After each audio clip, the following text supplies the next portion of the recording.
हमारे पास कुल 7 मूल मात्रक हैं जो विज्ञान के बुनियादी लेगो ब्लॉक्स हैं। बिल्कुल। और विज्ञान में इस्तेमाल होने वाले बाकी सभी मात्रक इन्हीं 7 मूल मात्रकों को जोड़कर, गुणा या भाग करके ही बनाए जाते हैं। इसलिए उन्हें व्युत्पन्न मात्रक या डिराइव्ड यूनिट्स कहा जाता है। अच्छा, लेकिन स्रोत में एक जगह ऐतिहासिक उलझनों का भी जिक्र है। हाँ, क्योंकि ये व्यवस्था हमेशा से इतनी सुलझी हुई या वैश्विक नहीं थी। अगर हम विज्ञान के इतिहास पर नजर डालें तो एक समय ऐसा भी था जब दुनिया के अलग अलग हिस्सों में वैज्ञानिक मापन को लेकर भारी उलझन में थे। ये एक बहुत ही महत्वपूर्ण ऐतिहासिक संदर्भ है। अलग अलग देश अपनी अपनी प्रणालियों पर ही निर्भर थे। बिल्कुल। कुछ जगहों पर सीजीएस प्रणाली का इस्तेमाल होता था, जहां लंबाई सेंटीमीटर में, द्रव्यमान ग्राम में और समय सेकंड में मापा जाता था। और वहीं ब्रिटेन और उसके प्रभाव वाले क्षेत्रों में एफपीएस प्रणाली चलती थी, जहां फुट, पाउंड और सेकंड का इस्तेमाल होता था। हाँ, और कहीं एमकेएस यानी मीटर, किलोग्राम और सेकंड प्रणाली हावी थी। ये तो वैज्ञानिक सहयोग के लिए एक बहुत बड़ी बाधा रही होगी। मतलब एक वैज्ञानिक का डेटा दूसरे के लिए पूरी तरह से अलग भाषा बन जाता होगा। इस बिखराव के नतीजे कभी-कभी बहुत विनाशकारी भी हो सकते हैं। विनाशकारी मतलब कोई उदाहरण है इसका? बिल्कुल। इसका सबसे सटीक और आधुनिक उदाहरण 1999 में नासा के मार्स क्लाइमेट ऑर्बिटर मिशन का है। ओ, वो जो क्रैश हो गया था। हाँ, नासा का एक इंजीनियरिंग गुट एफपीएस यानी पाउंड फोर्स का इस्तेमाल कर रहा था अपनी कैलकुलेशन में, जबकि दूसरा गुट मीट्रिक प्रणाली यानी न्यूटन में गणना कर रहा था। बाप रे! इस मात्रकों की अदला बदली में हुई एक छोटी सी चूक के कारण वो $125 मिलियन का अंतरिक्ष यान मंगल ग्रह के वायुमंडल में जलकर खाक हो गया। ये वाकई एक बहुत ही शक्तिशाली उदाहरण है जो मात्रकों की अहमियत को रेखांकित करता है। और इसी तरह की उलझनों और गलतियों से बचने के लिए ही 1971 में एक अंतर्राष्ट्रीय सम्मेलन के दौरान सिस्टम इंटरनेशनल या एसआई प्रणाली को वैश्विक स्तर पर अपनाया गया। हाँ, ये प्रणाली आज पूरी दुनिया के विज्ञान को एक सूत्र में बांधती है। तो चलिए विज्ञान के उन 7 बुनियादी मात्रकों पर थोड़ा विस्तार से बात करते हैं। बिल्कुल। पहला है लंबाई, जिसे मीटर में नापा जाता है और इसका संकेत m है। दूसरा द्रव्यमान या मास है, जिसे किलोग्राम में मापते हैं, केजी। तीसरा समय है, जिसके लिए सेकंड का इस्तेमाल होता है। इसके आगे चौथा मात्रक विद्युत धारा या इलेक्ट्रिक करंट है, जिसे एम्पियर यानी ए में नापा जाता है। पांचवा है तापमान या टेम्परेचर। यहाँ एक दिलचस्प बात है जो मैंने नोटिस की। क्या? बल्कि केल्विन में मापा जाता है। हाँ, के, क्योंकि केल्विन पैमाना परम शून्य या एब्सोल्यूट जीरो से शुरू होता है। ये बहुत जरूरी है। और छठा मात्रक पदार्थ की मात्रा है, जिसे मोल कहते हैं।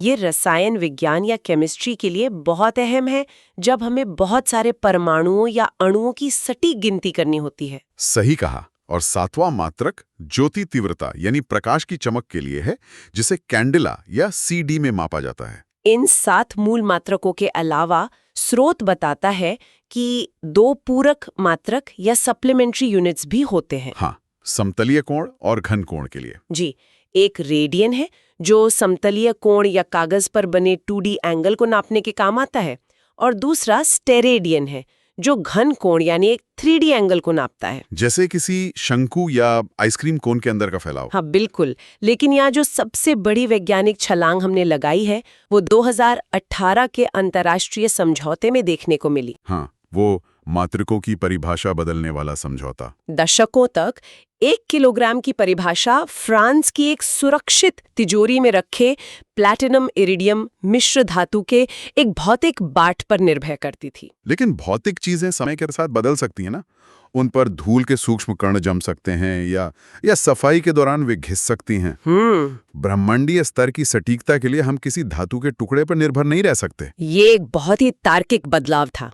इसलिए आधुनिक विज्ञान ने इन मात्रकों को भौतिक वस्तुओं से हटाकर ब्रह्मांड के उन स्थिरांकों मतलब कांस्टेंट्स से जोड़ दिया जो कभी नहीं बदलते। जैसे कि प्रकाश की चाल। हाँ, आज एक मीटर की परिभाषा एक निर्वात में प्रकाश द्वारा 1 सेकंड के बहुत छोटे से हिस्से में तय की गई दूरी पर आधारित है। और किलोग्राम को प्लांक नियतांक या प्लांक्स कांस्टेंट नाम की ब्रह्मांडीय संख्या के जरिए परिभाषित कर दिया गया है। इससे ये पक्का हो गया है कि आज से 1000 साल बाद भी या किसी दूसरे ग्रह पर भी 1 किलोग्राम का मतलब बिल्कुल वही रहेगा जो आज है। बिल्कुल। जब हमारे मात्रक इतने सटीक हो गए हैं तो इस ढांचे को समझने के बाद एक और व्यवहारिक समस्या सामने आती है। वो क्या? सटीकता की समस्या। जब कोई वैज्ञानिक किसी उपकरण से मापन करता है तो वो मापन कितना सटीक है। किसी भी मापन यंत्र की अपनी एक लिमिट होती है। और इसी सीमा और सटीकता को समझने के लिए विज्ञान सार्थक अंकों या सिग्निफिकेंट फिगर्स के सिद्धांत का उपयोग करता है। ये बहुत क्रिटिकल है। जब भी कोई मापन किया जाता है तो उसमें कुछ अंक बिल्कुल निश्चित होते हैं जिन पर आप पूरा भरोसा कर सकते हैं, और केवल अंतिम अंक में थोड़ी अनिश्चितता होती है। इसे एक उदाहरण से स्पष्ट कर सकते हैं हम। मान लीजिए एक साधारण स्केल से किसी तार की लंबाई 287.5 सेंटीमीटर मापी गई। ठीक है। यहाँ 2, 8 और 7 वाले अंक तो पूरी तरह से निश्चित है, लेकिन जो अंतिम अंक है 0.5 वो हमारी आंखों या स्केल की सीमा के कारण थोड़ा अनिश्चित हो सकता है। हाँ, वो 0.4 भी हो सकता था या 0.6 भी। इन्हीं निश्चित अंकों और उस एक अनिश्चित अंक को मिलाकर ही सार्थक अंक बनते हैं। और ये समझना बहुत जरूरी है कि हम किसी भी मापन में अपनी मर्जी से अनगिनत दशमलव नहीं लगा सकते। बिल्कुल नहीं। अगर हमारा उपकरण केवल 1 दशमलव स्थान तक नाप सकता है और हम गणितीय गणना के बाद उत्तर में 5 दशमलव स्थान लिख देते हैं तो ये भ्रामक होगा। हाँ, ये तो ऐसा दावा करने जैसा है कि हमारा उपकरण हमारी सोच से भी ज्यादा सटीक है। यहीं पर शून्य यानी जीरो की भूमिका बहुत पेचीदा हो जाती है। शून्य की पहेली। कब किसी शून्य को एक सार्थक अंक माना जाए और कब वो सिर्फ एक प्लेस होल्डर का काम कर रहा है? इसे समझने के लिए नियमों को रटने के बजाय अगर हम इसके पीछे के लॉजिक को देखें तो ये बहुत सरल है। जैसे? जो भी अंक शून्य नहीं हैं, वे तो हमेशा सार्थक होते हैं। और अगर कोई शून्य 2 ठोस अंकों के बीच में है, जैसे 205 में, तो उसे भी गिना ही जाएगा क्योंकि वो मापन का हिस्सा है। असली उलझन तब होती है जब संख्याएं 1 से छोटी होती हैं और दशमलव के रूप में लिखी जाती हैं। हाँ, जैसे अगर किसी संख्या में दशमलव के तुरंत बाद शून्य आते हैं और उसके बाद कोई अंक आता है, जैसे 0.002308, तो वे शुरुआती शून्य सार्थक नहीं होते। वे सिर्फ ये बता रहे हैं कि दशमलव बिंदु कहाँ है। इस संख्या में केवल 2, 3, 0 और 8 ही सार्थक अंक हैं, यानी कुल 4। एक और बहुत ही दिलचस्प बात यह है कि मात्रक बदलने से सार्थक अंकों की संख्या कभी नहीं बदलती। ये एक बहुत ही तार्किक नियम है। अगर किसी तार की लंबाई 2.308 सेंटीमीटर है तो उसमें 4 सार्थक अंक हैं। अगर इस लंबाई को मीटर में बदला जाए तो ये 0.02308 मीटर हो जाएगा। संख्या देखने में अलग लग सकती है, लेकिन इसके सार्थक अंक अभी भी 4 ही रहेंगे, क्योंकि तार की लंबाई या मापन की सटीकता में कोई बदलाव नहीं आया है, सिर्फ मात्रक बदला है।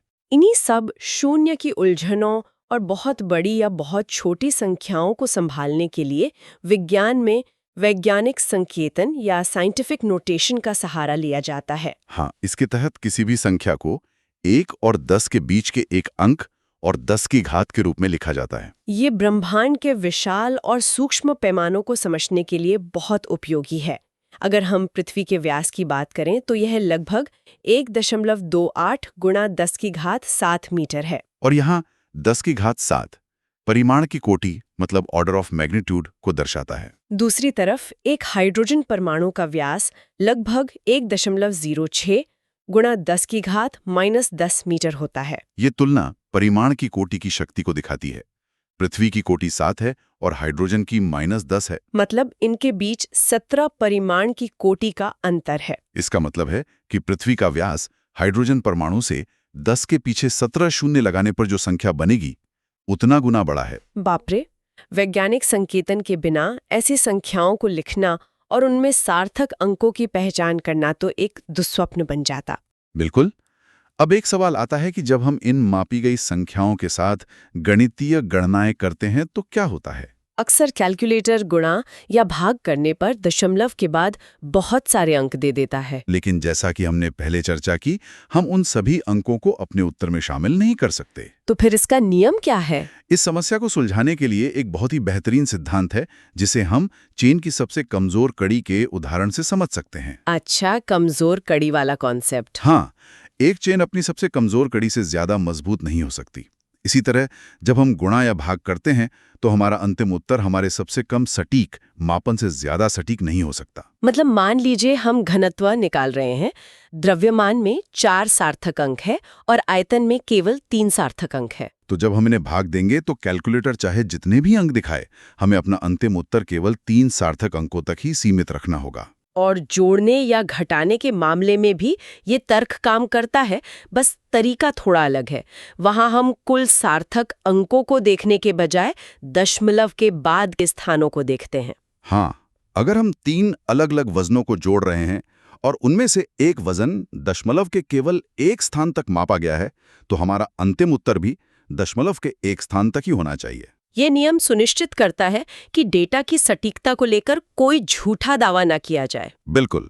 मापन की इन गहराइयों को समझने के बाद अब हम भौतिकी के एक और बहुत ही दिलचस्प वैचारिक उपकरण की तरफ बढ़ते हैं, विमाएं और विमीय विश्लेषण, यानी डायमेंशंस एंड डायमेंशनल एनालिसिस। इसे हम किसी भी भौतिक राशि का डीएनए टेस्ट कह सकते हैं।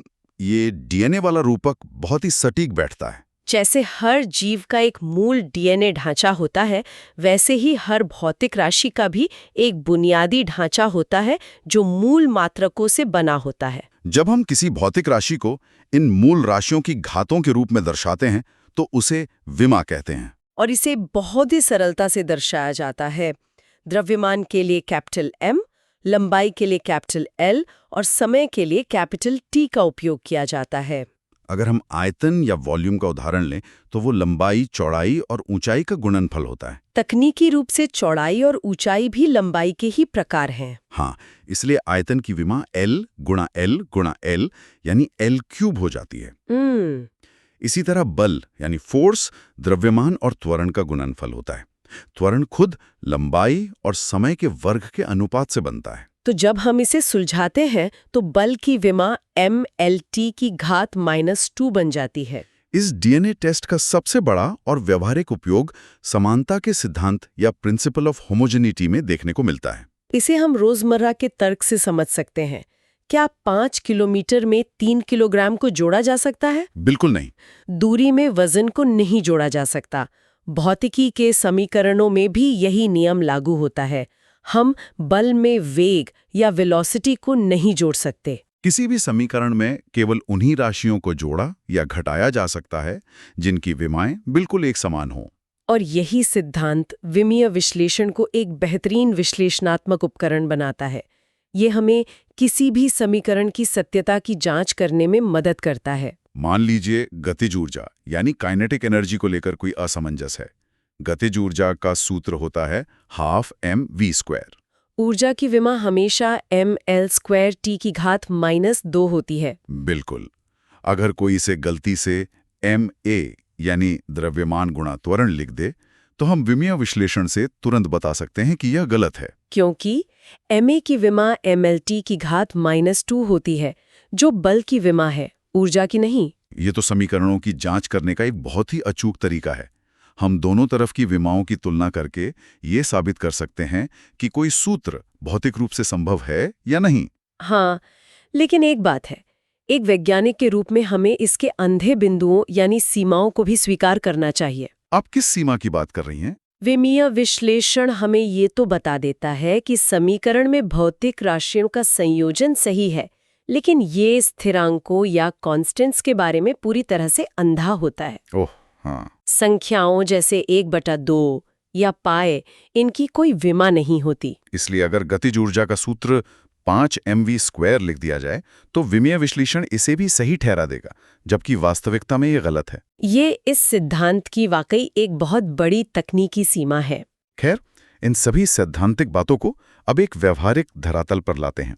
विज्ञान केवल किताबों तक सीमित नहीं है, ये हमारे आसपास की दुनिया और ब्रह्मांड को समझने का नजरिया है। बिल्कुल। स्रोत के अभ्यास खंड से एक बहुत ही रोजमर्रा का उदाहरण लेते हैं। अगर हमें एक इंसान के बाल की मोटाई मापनी हो तो हम क्या करेंगे? इसे एक साधारण स्केल से मापना तो असंभव है। मान लीजिए इसे एक 100 गुणा आवर्धन मतलब 100x मैग्निफिकेशन वाले सूक्ष्मदर्शी के नीचे रखा गया और वहां इसकी मोटाई 3.5 मिलीमीटर मापी गई। ये एक बहुत ही सुंदर और प्रत्यक्ष मापन का उदाहरण है।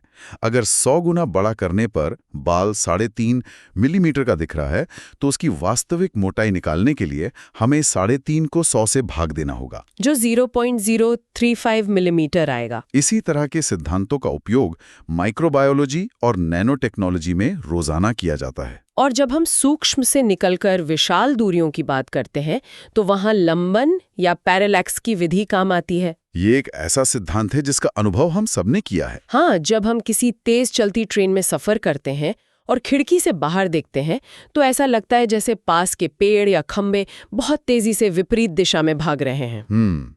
लेकिन अगर हम दूर आसमान में तारों, चांद या दूर के किसी पहाड़ को देखते हैं, तो वे बिल्कुल स्थिर लगते हैं या हमारे साथ साथ चलते हुए प्रतीत होते हैं। इस दिलचस्प घटना के पीछे सापेक्ष गति या रिलेटिव मोशन और दृष्टि रेखा के कोण का विज्ञान है। दृष्टि रेखा का कोण मतलब लाइन ऑफ साइट? हाँ, जब हम ट्रेन से किसी नजदीकी वस्तु को देखते हैं, तो हमारे आगे बढ़ने के साथ उस वस्तु को देखने का कोण बहुत तेजी से बदलता है। अच्छा। इस तेजी से बदलते कोण के कारण हमारा मस्तिष्क ये महसूस करता है कि वह वस्तु पीछे भाग रही है। लेकिन तारे या चांद हमसे इतनी अधिक दूरी पर है कि हमारी ट्रेन चाहे कितनी भी दूर चली जाए, उन तक हमारी दृष्टि रेखा का कोण लगभग शून्य ही रहता है। कोण में कोई बदलाव ना होने के कारण वे स्थिर महसूस होते हैं। इसी लंबन कोण का इस्तेमाल खगोलविद पृथ्वी से दूर स्थित तारों की दूरी मापने के लिए करते हैं। ब्रह्मांड की बात करें तो हमारे अपने सौर मंडल के केंद्र यानी सूर्य का उदाहरण बहुत ही हैरान करने वाला है। सूर्य के आंकड़े तो हमेशा ही चौंकाते हैं। सूर्य के आंतरिक कोर का तापमान 10⁷ केल्विन मतलब 1 करोड़ केल्विन तक पहुंच जाता है और उसकी बाहरी सतह भी 6000 केल्विन पर उबल रही है। इतने अकल्पनीय तापमान पर कोई भी पदार्थ ठोस या तरल अवस्था में तो रह ही नहीं सकता। वहां सब कुछ प्लाज्मा में बदल जाता है, जहां परमाणु टूट जाते हैं और इलेक्ट्रॉन अलग होकर एक गर्म सूप की तरह तैरते हैं। सूर्य के इसी प्लाज्मा स्वरूप के कारण उसके घनत्व यानी डेंसिटी के आंकड़े हमारी सामान्य समझ को चुनौती देते हैं। वो कैसे? सूर्य का द्रव्यमान बहुत ही विशाल है, लगभग 2 गुणा 10⁻30 किलोग्राम। लेकिन जब हम इस द्रव्यमान को उसके विशाल आयतन से भाग देकर उसका औसत घनत्व निकालते हैं, तो यह पानी के घनत्व से कुछ ही ज्यादा आता है। मतलब इतना विशाल द्रव्यमान और घनत्व इतना कम? हाँ, एक तरफ सूर्य का गुरुत्वाकर्षण इतना प्रचंड है कि वो पूरे सौर मंडल को बांधे रखता है, लेकिन प्लाज्मा अवस्था के कारण उसका घनत्व पृथ्वी की किसी भी ठोस धातु की तुलना में बहुत कम होता है। ये एक शानदार उदाहरण है कि कैसे मापन और गणनाएं हमें ब्रह्मांड की ऐसी सच्चाइयां बताती हैं जो सीधे तौर पर दिखाई नहीं देती। बिल्कुल। ये वाकई हमारे दृष्टिकोण को बदलने वाला तथ्य है।